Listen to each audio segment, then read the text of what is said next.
Welcome to our tutorial about positioning controls.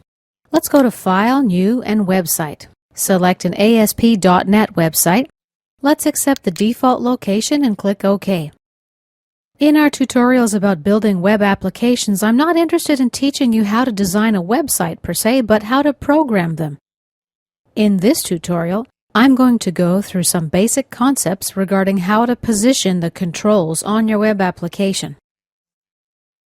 Now, first of all, when we start a new project inside the HTML body, we have form and division tags. We don't have to keep either one of these. In fact, we can delete both of them. Let's go to Design View to see what division looks like. In the Properties window, we can set the style. For example, let's choose Position.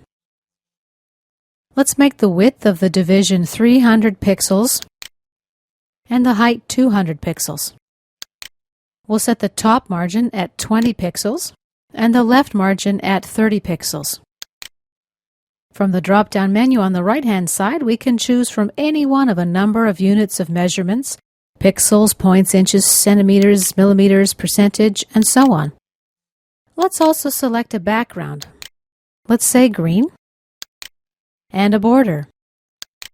A solid border will work, with a width of 2 pixels. Let's make it black and click OK. Now let's go back to our source code. You see a style tag here now containing the information that we just defined. 300 pixels wide, 200 high, the top and left margins, the background color. This 6-digit letter-number combination represents a color. Each pair of digits represents a shade of red, green, and blue, respectively. Let's go back to Design View. Now, let's take a button from the toolbox and drag it onto our division. Now, when I select the button, I'm able to reposition it on the division. Let's try to bring on another button.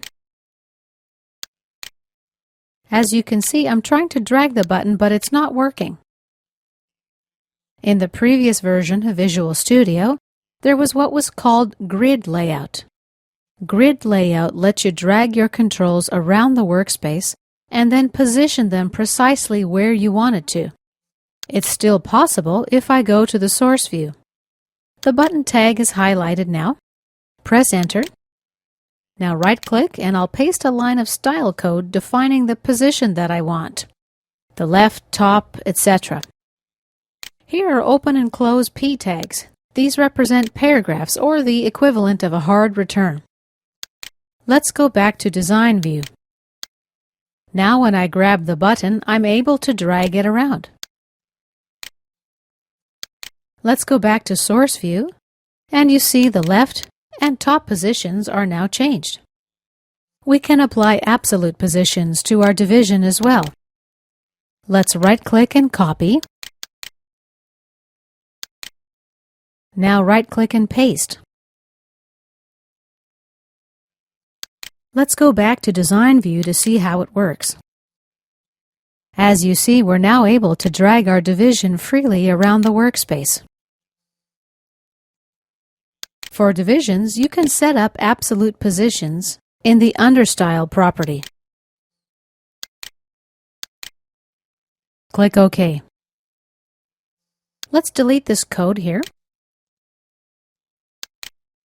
And let's go back to Design View. Now we've only got our form. A word of caution: using an absolute position is convenient during design, but what happens in real life is that when your work gets to the end user and you test your work using, let's say, Internet Explorer 7, it looks and works just fine there, but it's possible that some of your users use previous browser versions, maybe even as old as Internet Explorer 4. That's not including text settings, optional settings, antivirus programs, and other types of restrictions. Basically, there can be some incompatibility trouble on the user's end. Now let's take a look at a table. Tables are easy to use and they're pretty straightforward. One more thing, see what's happened here? I dragged my table onto the form. If we go back to the source view, The table's highlighted, but it appears outside the form. I do need to drag it inside. Now the table's definitely inside the form. I can see where it starts and where it ends.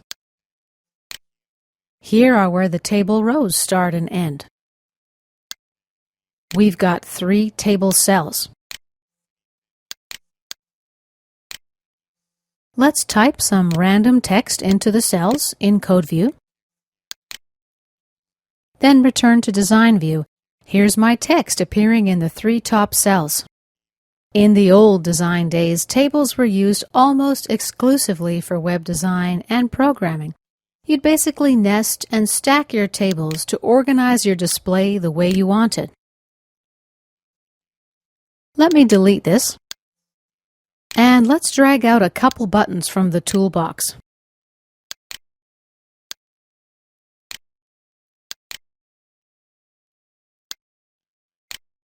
Maybe a text box too. Let's click Debug to see how it looks in the browser. If you get some kind of message like this, just click OK. Now we've got a preview of our controls inside the table. One more thing here. Let's stop debugging. When I select this text box control, I see a line of tags at the bottom of my workspace. It works like this. This button is inside this cell is inside this row, the row's inside the table, and the table is inside the form. You see that I can select either up or down. I select the table now, and now I'm going to set up a border and maybe some cell padding and spacing. Cell padding and cell spacing represent the thickness of the border between the cells. Now when we run our program with cell padding and cell spacing enabled, we see that the positions of our controls are more easily visible. This or similar principles are often used in design time. You make a table or border, or the division visible, and it'll help you see where the controls are positioned.